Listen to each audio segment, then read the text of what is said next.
A lot of people have a difficult time deciding what career path they want to choose for their future, and that's quite understandable because it is a big decision to make. If you're watching this video, you're probably considering architecture as a career path for yourself, and good on you because it's quite a good career path. But I want to ask you 5 questions whether architecture is the right choice for you.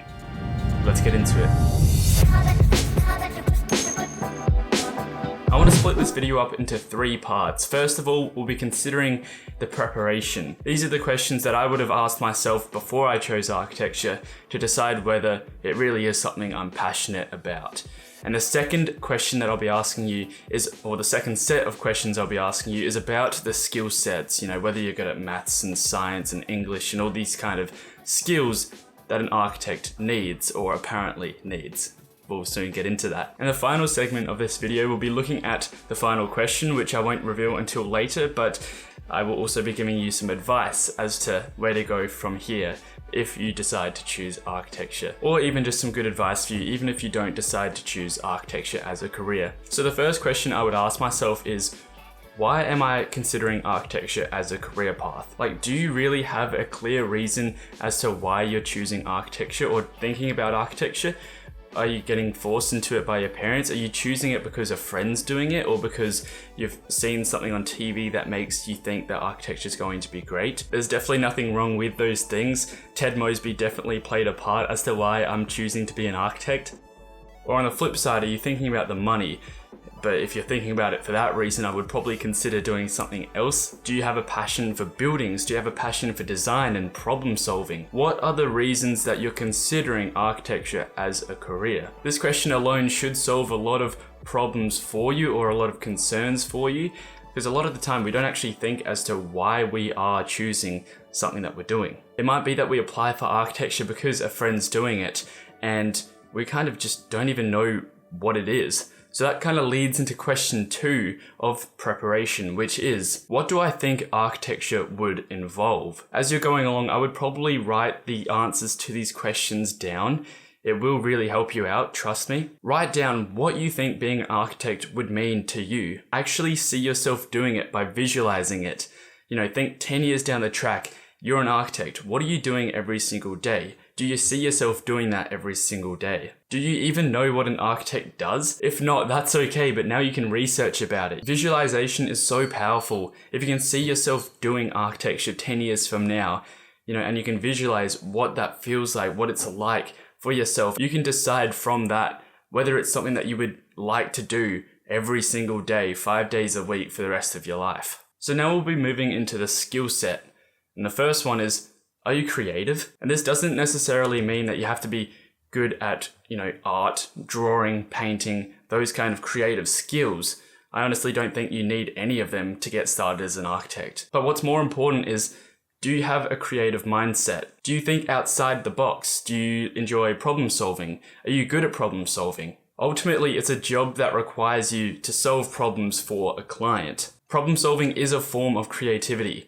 So, are you creative? Are you a good problem solver? That is the first skill set question I would ask myself. Secondly, are you a people person? If not, that's okay. I'm a pretty big introvert myself. But there's such a wide scope to the profession that there's a place for everyone, really. However, saying that, architecture has never really been a sole profession. It's not just about working by yourself for yourself. Of course, there are people that do everything themselves. That is very rare in the architecture, engineering, construction industry. The idea of there being the head architect who, manages a whole team and does everything themselves, that's kind of a concept from, the olden days.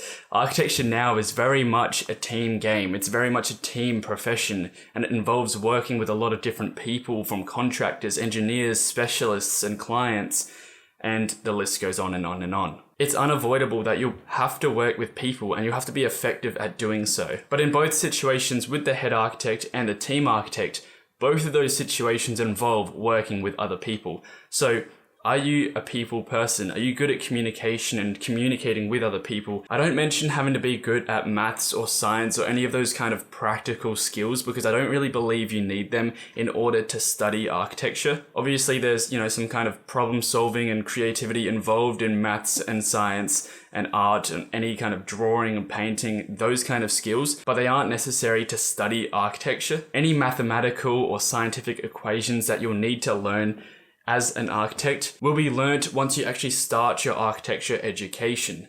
Any kind of painting or hand drawing skills or software skills you need to know, they will be taught to you in architecture school. So I wouldn't get too caught up about them right now. If you have those skills, definitely a good idea to practice those and to have those skills beforehand. But if you don't, it's not setting you back any further than anyone else starting architecture. So we are now into the final segment, the final question, which is, do you think that you'll be able to sustain putting in 110% effort for the next 50 years of your career and your education? A job shouldn't be something that you just do 5 days a week to pay the bills. It should be something that you're passionate about, something you enjoy, something that isn't considered as work. Because you can get paid for anything you do.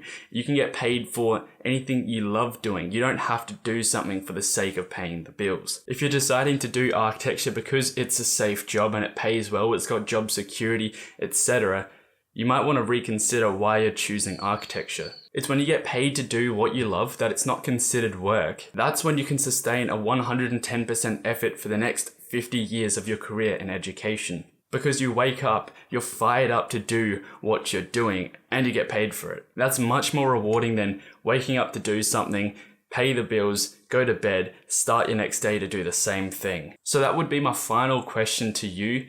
Are you willing to put in 110% effort and sustain that over the next 50 years? Is architecture something that fires you up and gets you really energized, or is it something that you just want to do for the sake of doing, whether it be for money or whether it be for status, or doing it for the sake of doing it because Ted Mosby did it?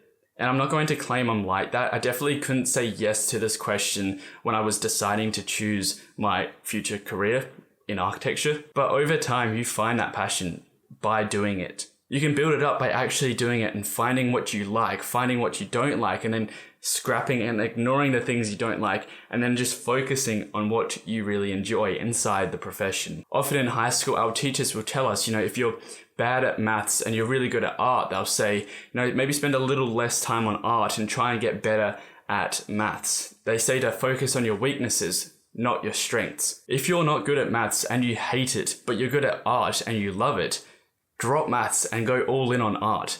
That's my kind of advice to you. If you just double down on the things that you're good at, you'll become great at them and you'll attract success and you'll find ways to make money doing it.